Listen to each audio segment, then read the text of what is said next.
Hello everyone, welcome to our YouTube channel All in One Vibes. ಯಾರೆಲ್ಲ video ನೋಡ್ತಿದ್ದೀರಾ ಹಾಗೆ ಒಂದು ಲೈಕ್ ಕೊಡಿ, ಸಬ್ಸ್ಕ್ರೈಬ್ ಮಾಡ್ಕೊಳ್ಳಿ, ಪಕ್ಕದಲ್ಲಿರೋ ಬೆಲ್ ಐಕಾನ್ನ ಕ್ಲಿಕ್ ಮಾಡಿ. ಇನ್ ಅಡ್ವಾನ್ಸ್ ಹ್ಯಾಪಿ ಸಂಕ್ರಾಂತಿ ಅಂತ ಹೇಳ್ತಾ ಇವತ್ತು ಸಂಕ್ರಾಂತಿ ಸ್ಪೆಷಲ್ ಖಾರ ಪೊಂಗಲ್ ಹೇಗೆ ಮಾಡೋದು ಅಂತ ತೋರಿಸ್ತಾ ಇದ್ದೀನಿ. ನೋಡಿ, ಫಸ್ಟಿಗೆ ಅಕ್ಕಿ ಮತ್ತು ಬೇಳೆನ ತೊಳೆದಿಟ್ಕೊಂಡಿದ್ದೀನಿ. ಕುಕ್ಕರ್ನ ತೊಗೊಂಡ್ಬಿಟ್ಟು ಇದಕ್ಕೆ 2 ಕಪ್ ಅಕ್ಕಿನ ಹಾಕ್ತಾ ಇದ್ದೀನಿ. ಹಾಗೆ 1 ಕಪ್ ಹೆಸರು ಬೇಳೆನ ಹಾಕ್ತಾ ಇದ್ದೀನಿ. ಅಕ್ಕಿ ಬೇಳೆನ ಎರಡನ್ನೂ ಹಾಕ್ಬಿಟ್ಟು ನೀಟಾಗಿ ಫ್ರೈ ಮಾಡ್ಕೋಬೇಕು. ಫ್ರೈ ಮಾಡೋದು ಇಂಪಾರ್ಟೆಂಟ್ ಆಗುತ್ತೆ, ಅಂದರೆ ಪೊಂಗಲ್ ಚೆನ್ನಾಗಿ ಬರುತ್ತೆ. ಇದನ್ನು 5 ನಿಮಿಷ ಫ್ರೈ ಮಾಡ್ಕೋಬೇಕು. ಕೈ ಬಿಡದೆ ಚೆನ್ನಾಗಿ ಕಲಿಸ್ತಾ ಇರಬೇಕು, ಇಲ್ಲಾಂದರೆ ಅಕ್ಕಿ ಬೇಳೆ ತಳ ಹಿಡ್ಕೊಂಡ್ಬಿಡುತ್ತೆ.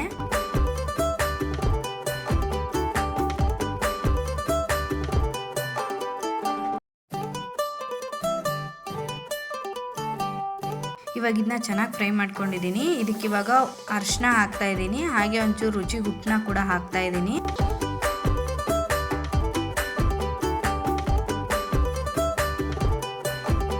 ಅಕ್ಕಿ ಮತ್ತು ಬೇಳೆನ ಎಷ್ಟು ಕ್ವಾಂಟಿಟಿ ತೊಗೊಂಡಿದ್ದೀರಾ ನೋಡಿಕೊಂಡು ಅದ್ರ 2ರಷ್ಟು ನೀರು ಹಾಕಬೇಕು. ಸ್ವಲ್ಪ ನೀರು ಜಾಸ್ತಿ ಹಾಕಿದರೆ ಚೆನ್ನಾಗಿರುತ್ತೆ. ಕುಕ್ಕರ್ ಲಿಡ್ನ ಕ್ಲೋಸ್ ಮಾಡಿಕೊಂಡು 3ರಿಂದ 4 ವಿಸಲ್ನ ಕೂಗಿಸ್ಕೋಬೇಕು.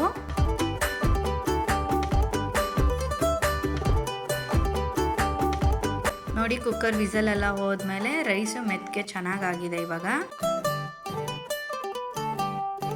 ಇವಾಗ ಒಂದು ಒಗ್ಗರಣೆ ಮಾಡ್ಕೊಳ್ಳೋಣ.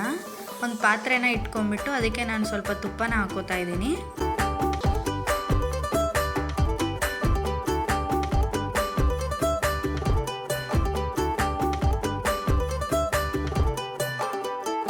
ತುಪ್ಪ ಹಾಕಿದ್ವಲ್ಲ, ಅದು ಬಿಸಿ ಆದಮೇಲೆ ಇದಕ್ಕೆ ಇವಾಗ ನಾನು 1 ಸ್ಪೂನಷ್ಟು ಸಾಸಿವೆನ ಹಾಕ್ತಾ ಇದ್ದೀನಿ. 1 ಸ್ಪೂನಷ್ಟು ಜೀರಿಗೆ ಹಾಕ್ತಾ ಇದ್ದೀನಿ.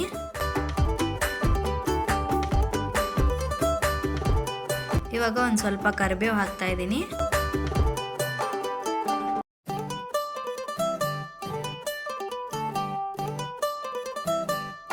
ಇವಾಗ ಒಂದು ಸ್ವಲ್ಪ ಜಜ್ಜಿರ್ತಕ್ಕಂಥ ಶುಂಠಿ ಮತ್ತು ಬೆಳ್ಳುಳ್ಳಿನ ಹಾಕೋತಾ ಇದ್ದೀನಿ.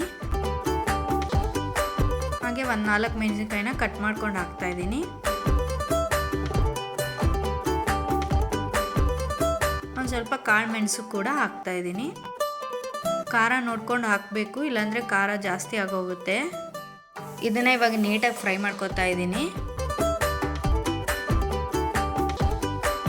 ಮೊದಲೇ ನಾವು ಅಕ್ಕಿ ಮತ್ತು ಬೇಳೆನ ಬೇಯಿಸ್ಕೊಂಡಿದ್ವಲ್ಲ, ಅದನ್ನ ಇವಾಗ ಹಾಕ್ತಾ ಇದ್ದೀವಿ.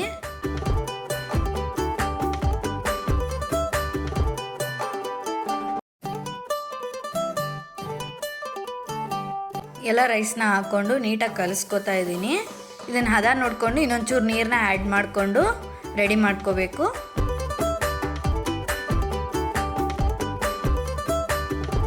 ಇವಾಗ ಚಟ್ನಿ ಹೇಗೆ ಮಾಡೋದು ಅಂತ ತೋರಿಸ್ತಾ ಇದ್ದೀನಿ. ಚಟ್ನಿ ಮಾಡೋದಕ್ಕೆ ಒಂದು ಮಿಕ್ಸರ್ನ ತೊಗೊಂಡ್ಬಿಟ್ಟು ಅದಕ್ಕೆ ಒಂದು ಹಿಡಿಯಷ್ಟು ಕೊಬ್ಬರಿನ ಹಾಕ್ತಾ ಇದ್ದೀನಿ. ಅದಕ್ಕೆ ಒಂದು 3 ಮೆಣಸಿನ್ಕಾಯಿ ಹಾಕ್ತಾ ಇದ್ದೀನಿ.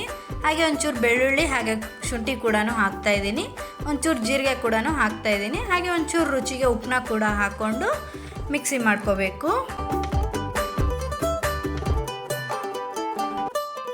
ನೋಡಿ, ಮಿಕ್ಸಿ ಮಾಡಿ ಚಟ್ನಿ ಕೂಡ ರೆಡಿ ಆಯಿತು. ಇವಾಗ ಬಿಸಿ ಬಿಸಿ ಪೊಂಗಲ್ ಜೊತೆ ಚಟ್ನಿ ಕೂಡ ರೆಡಿ ಇದೆ. ಸಂಕ್ರಾಂತಿ ಸ್ಪೆಷಲ್ ಪೊಂಗಲ್ ಹಾಗೂ ಚಟ್ನಿ ಹೇಗೆ ಮಾಡೋದು ಅಂತ ನೋಡಿದ್ರಲ್ಲ. ನಮ್ಮ ವಿಡಿಯೋ ಇಷ್ಟ ಆಗಿದ್ರೆ ಪ್ಲೀಸ್ ಲೈಕ್ ಮಾಡಿ, ಹಾಗೆ ಸಬ್ಸ್ಕ್ರೈಬ್ ಮಾಡ್ಕೊಳ್ಳಿ, ಹಾಗೆ ನಮ್ಮನ್ನ ಸಪೋರ್ಟ್ ಮಾಡಿ. ಮತ್ತೆ ನೆಕ್ಸ್ಟ್ ರೆಸಿಪಿಯೊಂದಿಗೆ ಬರ್ತೀವಿ. ಅಲ್ಲಿವರೆಗೂ ಬಾಯ್.